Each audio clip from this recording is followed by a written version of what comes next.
Welcome back to விண்வெளி பார்வை. இன்றைக்கி நம்ம பார்க்க போகிறது யுரேனஸ். இதை தான் நாங்கள் கஷ்டப்பட்டு படம் பிடிச்சோம். யுரேனஸோடைய ரிங் பேட்டர்ன் வந்து வெர்டிக்கலாக தான் சுழலும். யுரேனஸை வெர்டிக்கலாக தான் சுழலும். ஆனால் நாங்கள் வீடியோவுக்கு ஹரிசாண்டலாக மாற்றிருக்கிறதுனால சனி கிரகத்தை போல் ஹரிசாண்டலாக சுழல்கிற மாதிரி தெரியுது. ஆனால் அது வெர்டிக்கலாக தான் சுழண்டுக்கிட்டு இருக்குது. இப்போ நாங்கள் வீடியோவுக்கு ஹரிசாண்டலாக மாற்றிருக்கோம் பாருங்கள். மூன்றாவது பெரிய கிரகம், பூமியை விட 4 மடங்கு அதிகமான ஒரு கிரகம். அதனுடைய பூமத்திய ரேகை பகுதியில் அதனுடைய விட்டம் 31,763 மைல்கள், அதாவது 51,120 கிலோமீட்டர்கள். யுரேனஸ் ரொம்ப மிகவும் குளிர்ந்த மற்றும் காற்று வீசக்கூடிய கிரகம். மங்கலான வளையங்களால் சூழப்பட்டிருக்கு. மேலும் 2 டஜன் சிறிய நிலவுகள், மொத்தம் 157 இருக்குது. ஆனால் 24 பிரதான நிலவுகளை தான் நம்மளால் பார்க்க முடியும்.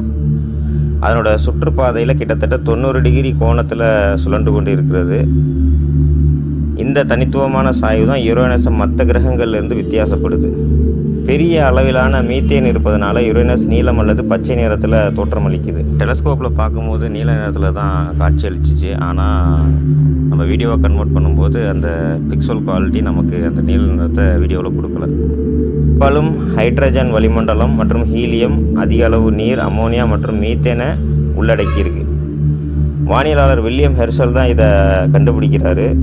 அதுக்கு ஜார்ஜி நட்சத்திரன் பெயரிட முயற்சி செய்கிறாரு. கடைசியில் யுரேனஸ்ன்னு பேர் வைக்கிறாங்க. வாயேஜர் 2 விண்கலம் 1986 யுரேனஸை நெருங்கி அதையும் அதனுடைய சில நிலவுகளையும் படம் பிடிக்குது.